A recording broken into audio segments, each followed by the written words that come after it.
nakapagbukas na sila ng box. Kaya hindi na nila ako pinapansin. Hindi na nila ako ginigreet ng Merry Christmas and Happy New Year. Kasi nakuha na nila yung box. Nakuha na nila yung gusto nila sa akin. Ang sad-sad. Ang lungkot dito, tignan nyo oh. Walang katao-tao. Ayan. Happy New Year sa inyong lahat. Tapos kayo ang saya-saya ninyo. Pag nakuha nyo na yung mga boxes at saka mga pamasko nyo, hindi na kayo bumabati. Ay, yung paligid dito, lungkot-lungkot. Oh. Tapos hindi man lang kayo makabati, mga animal kayo. Pag nakuha nyo na ang box at nabuksan nyo na yung mga box na paghati-hatian nyo, hindi na kayo nakakaisip. Hello. Happy New Year sa inyong lahat. Kaya may pupuntahan kami ng aking butihing asawa. Say hello, honey. Hello. Kaya may bibilhin lang naman kami bago mag-New Year. Tataya kami ng loto. Baka sakali. Ay nako, ang bilis ng panahon, di ba?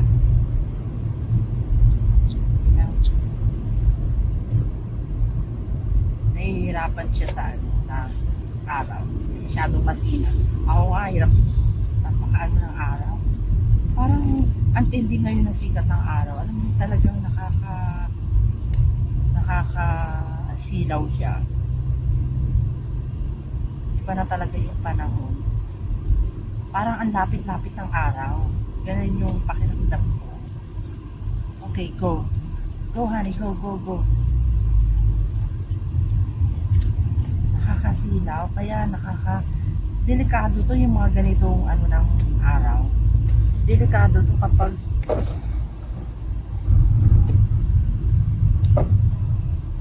look for a space, honey.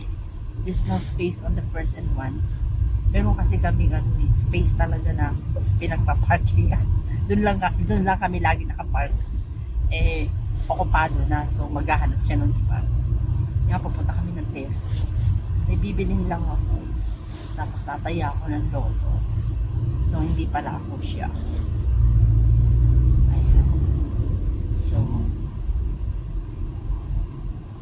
ito lang ang buhay ng dito sa UK. Ang lamig-lamig. Hindi masaya ang New Year. Parang pangkaraniwang araw lang.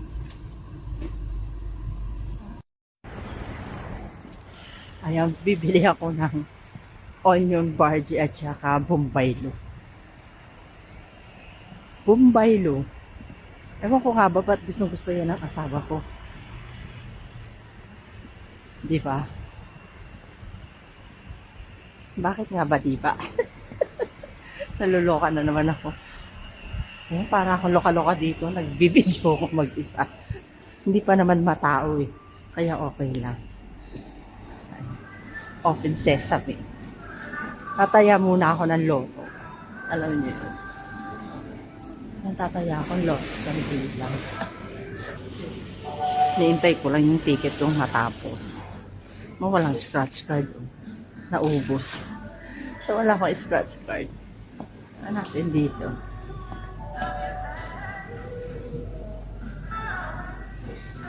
So dito ang lungkot.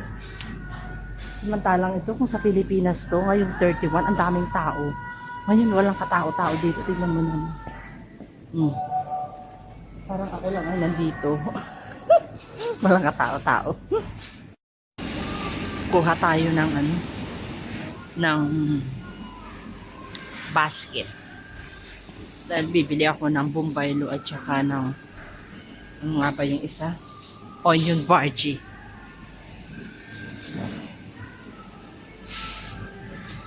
Sabi ng asawa ko, wag ko daw kunin kapag mataas.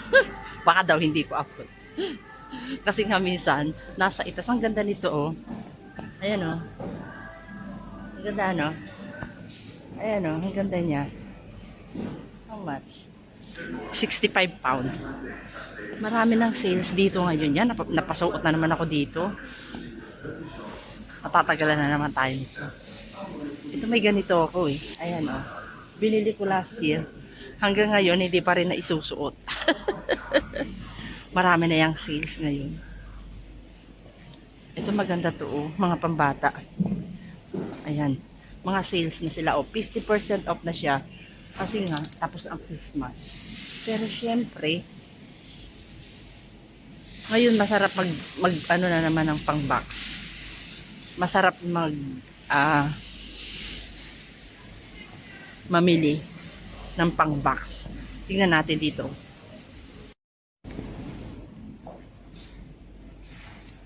Ayan yung mga sales dito. Diyan sa mga gilid. Punta tayo sa Bargy at saka Bumpaylo. Sinisipon na naman ako. Ang lamig eh. Makakayang mag video.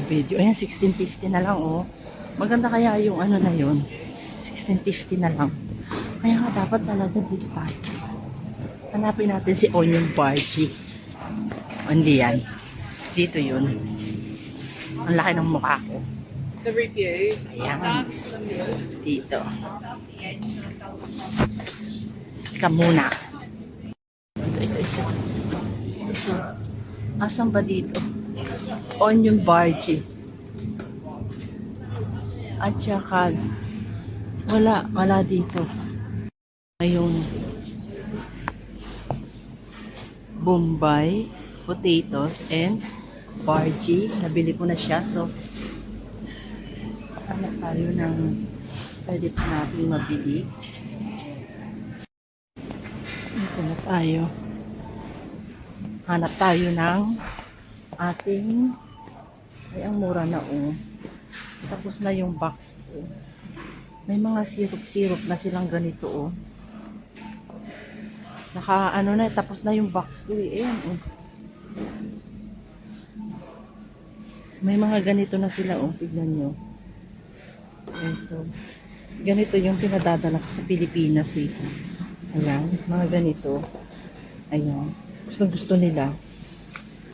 Ayan, gusto nila. Nakapagbukas na sila ng box. Kaya, hindi na nila ako pinapansin. Hindi na nila ako ginigreet ng Merry Christmas and Happy New Year. Kasi nakuha na nila yung box. Nakuha na nila yung gusto nila sa akin. Ang sad-sad.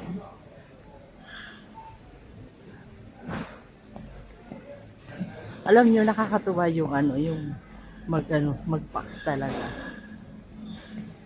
Kaya nga ngayon, mag-start na uli ako. Pero syempre, ang pag-start ko, mag-start ako sa mga damit. Kasi, hindi siya nabubulok. Alam niyo yun. Kaya, ngayon, start ng January, doon ako bibisita lagi sa mga damitan. Masaya kasi pag sa damitan, alam niyo yun. Lalo na, bibilhan mo mga bata, tuwang-tuwa sila sa mga damit. Ang mga matatanda kasi hindi na natutuwa yan. At saka hindi ako natutuwa sa kanila, ang dami nilang gusto. Ako nga, birang bumili ng damit eh. Sila naman, kung makabili ng damit, makabili. Akala mo, yaman-yaman ko dito. Inaagaw ko nga lang yan eh. Hindi na tayo sa mga laruan. Kasi alam niyo, minsan technique ko, pag may mga sales, doon sa mga laruan, bumibili na ako. Para sa susunod na Christmas. Ayan, marami na silang sales. So, pag mga ganyan, bumibili na ako ng paunti-unti. Katulad niyan, nagsisales na sila. Kasi nga, tapos na yung Christmas, isi-sales na nila yan. Kaya, ngayon pa lang. Ako January pa lang, nag-start na akong mamili ng mga pang-Christmas. Pag-regalo dito, at saka yung tambak. Ito, bumili ako niyan 17. Hindi ko gusto. Hindi maganda yung sound. Kaya pala mura. Hindi maganda yung sound. Ano tayo ng third? Dito tayo.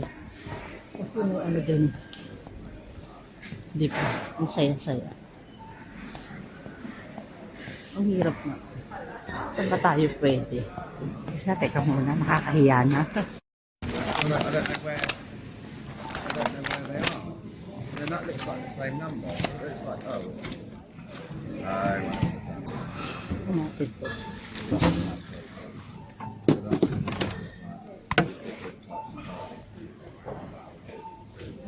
Yung ating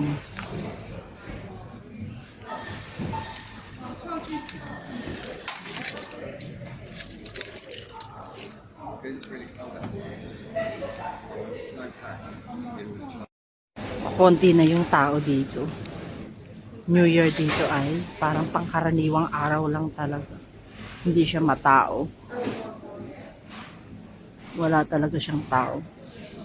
Kung sa Pilipinas to, di ba? Punong-puno na sila. As in talagang halos wala ka nang madaanan. Dito simple lang. Ganito lang New Year dito. Hindi masyadong sinicelebrate. Ewan ko lang sa city. Sa city, sinicelebrate siguro. Kaya lang puro gala. Pero dito hindi. Normal dito. Nasanay na ako ng New Year ganito. Yung ba namang 15 years na ako nag-New Year dito? Hindi pa ako masanay.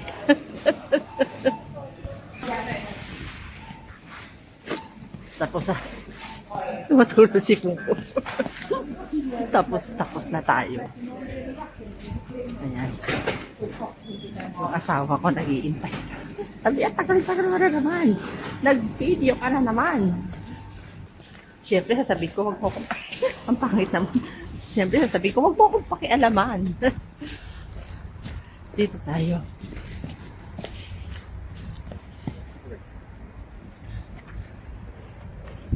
Ang lungkot ang New Year dito, no? Alam niyo kapag unang Christmas at New Year niyo dito abroad. Sa mga ganitong lugar, maiiyak ka talaga. Ako unang Christmas ko dito, umiyak ako eh. Pero ngayon, sanay na ako. Sanay na. Wala na akong pakialam. Ayan, dito tayo dumaan. Red car na pala ang dala namin. Ayan. So, tara na. Dito ako dumaan, hindi niya alam. Punta tayo dito sa isang shop. May bibilin ako dito. Ang lungkot parang hindi New Year. Parang hindi siya New Year. Ang lungkot. Ay, sorry. Tingnan nyo. Parang hindi siya New Year. Galing ako ng Facebook, wala akong mukhang wala. Makabili na lang ng scratch card.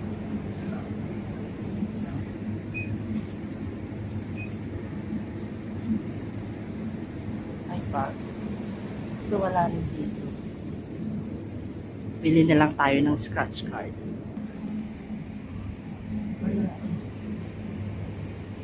Ang dami ice cream pa. Wala siya dito. Ito masarap ito. Gotcha. So wala dito. Tataya na lang ako na. Bibili na lang pala ako ng scratch card. Nakabili na ako ng scratch card. Wish me luck. Nakakatuwang buhay. Ito tayo dumaan. Ayan. Ang lungkot dito, tignan nyo oh. Walang katao-tao. Ayan. Happy New Year sa inyong lahat. Tapos kayo ang saya-saya ninyo. Pag nakuha nyo na yung mga boxes at saka mga pamasko nyo, hindi na kayo bumabati. Ay, yung paligid dito, ang lungkot-lungkot. Oh. Tapos hindi man lang kayo makabati, mga animal kayo. Pag nakuha nyo na ang box at nabuksan nyo na yung mga box na paghati-hatian nyo, hindi na kayo nakakaisip. Man.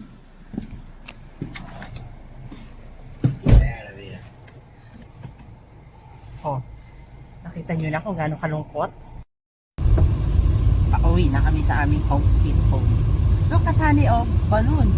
Look right there. What do you call that? It's a hot air balloon. Yeah. Yun. Basta sa akin balloons. Tapos.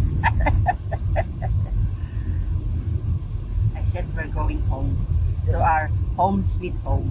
Who in their right mind, what in this weather, would want to be sailing around in a hot air balloon? Them. Yeah. Itong asawa ko, marami kong opinion sa mga bagay-bagay.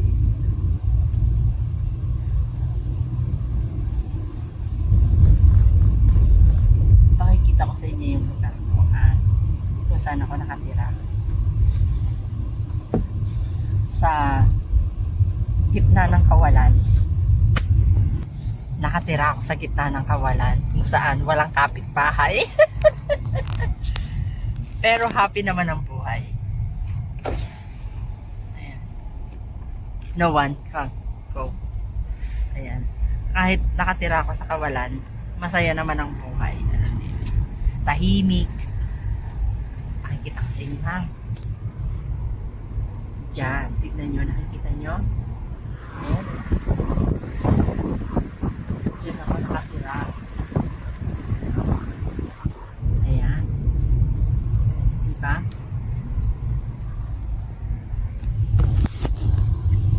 Kapag mahilig ka sa mga happening, hindi ka pwedeng tumira dito sa lugar ko Do kasi you realise your window's open? ayan. Kaya pala malamig po kasi pinto. Ayun yan. Pag mahilig ka sa party, hindi ka pwede dito sa lugar. Kapag mahilig ka magdala, kailangan marunong ka mag-drive. Kasi may stock ka sa loob ng bahay. Napakalayo kami. Hindi naman malayo. Medyo may kalayuan lang. So, dapat sanay ka sa tahimik. Pero ako nasanay na ako sa tahimik. Ito lang naman yung maingay sa amin dalaw. Maingay masyado yan. Yap, yap, yap. Ay, nako. So, paano? Mamaya ulit.